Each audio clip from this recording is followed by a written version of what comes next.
Yo, what's up, guys? Game 3 of the NBA playoffs of Pistons against the Knicks. Pistons had home court advantage. We're Game 3. I am sure You hungry think for the one. Pistons might take it because they are surprising a lot of people out there, but the Knicks were able to overcome. They were able to win only by a few points, as the Pistons had a chance, but they couldn't get it done. As this game was unfolding, Karl-Anthony Towns was lighting up the beam for the New York Knicks. He was getting consecutive three-pointers, doing his thing, being aggressive. You know, the Pistons couldn't stop that. When Karl-Anthony Towns is on his game, the Pistons realized their defense can only focus so much on the other players like OG Anunoby, who had a magnificent game. Even Mikal Bridges, you gotta watch out for him to get hot. The Pistons know what their defensive scheme is. As for the Knicks, they were able to pretty much take the Pistons crowd out of it for a short period of time. Not until the middle of the second quarter is when things got hot. Tim Hardaway Jr. was lighting up. Tim Hardaway Jr., he was on fire. And Knicks didn't know how to stop Mr. Hardaway. Jalen Brunson poked Tim Hardaway Jr. in the eye while he was going up for a shot. He was called for a flagrant foul, but he wasn't ejected from the game. The Pistons were hot. The Knicks were hot. It was a big feud. Paul Reed and Karl-Anthony Towns. It was Karl-Anthony Towns pushed Paul Reed. Things got chippy. That's all I can say. But the Pistons love that. That's Pistons energy right there. That's what the Pistons live and die for, is fights. They didn't have Isaiah Stewart in this game. The Knicks keep struggling with the offensive rebounds. They haven't won the offensive rebound total in Game 2 or Game 3. I want to see the Knicks crash the boards more because Knicks would find a lot more success if they can do that. You know, we have Josh Hart. We have Karl-Anthony Towns. Towns want to see more rebounds from you too.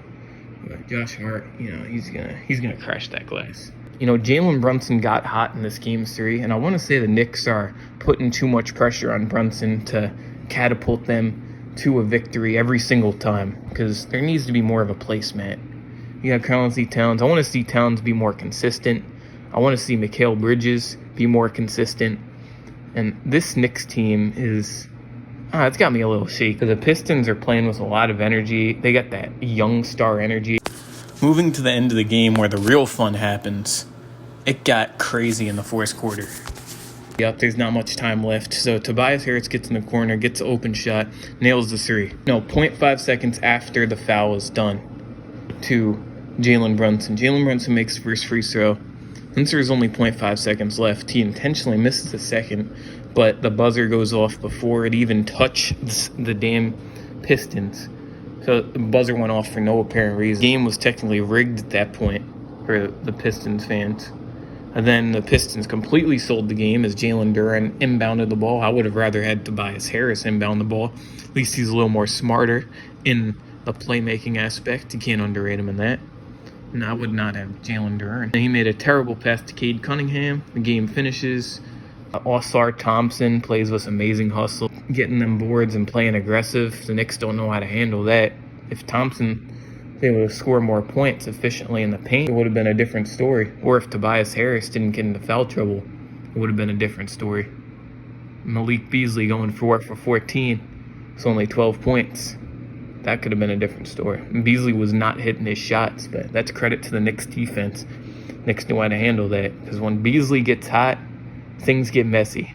Led the league second in three-point makes this season behind Anthony Edwards. He's also second in Sixth Man of the Year voting. This is crazy because I don't really know what to think of this. I'm not that confident in the New York Knicks, and I hate to say it, but the Pistons sort of have an edge because, like, Tobias Harris, he only had 5 points in this game. And in the first game, he had 25 points. And it was all because he got into foul trouble. And the Knicks did a good job defending him. And couldn't shoot the ball that well either. But I'm thinking if Tobias Harris had a way better game, Tim Hardaway Jr. was able to get on fire, the Knicks only won by 2 points. I know it's very chippy and close at the end. I don't know, man. Because I'm thinking the Knicks sort of have a big advantage over the Pistons, but they don't. And the Pistons have been shocked, as I've said in my previous videos, and I know how good they are. I just didn't realize they were going to put up this type of fight against the Knicks. I expected the Knicks to score more points. The perimeter defense of the Detroit Pistons is amazing. and can't take it for granted for you Pistons fans. You got some real good defense. Seen it all season though, but to do this against the New York Knicks it's a different story. So I'm hoping for Bridges to get back on a roll. OG Anunoby, you played amazing. Over 20 points in Game 3. I can keep that up. Over 20 points in Game 1.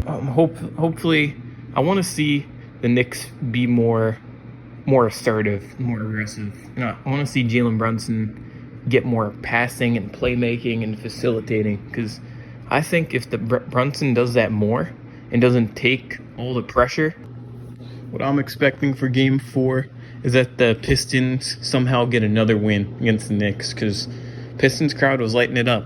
I will say that, even though the Knicks were able to play good through the entire game, keep it close, it changed from a variety perspective, but the Knicks were able to hold through. And the Pistons are going to win Game 4. I'm calling it. I'll see you guys in the next one. Peace out. Remember to subscribe if you enjoy.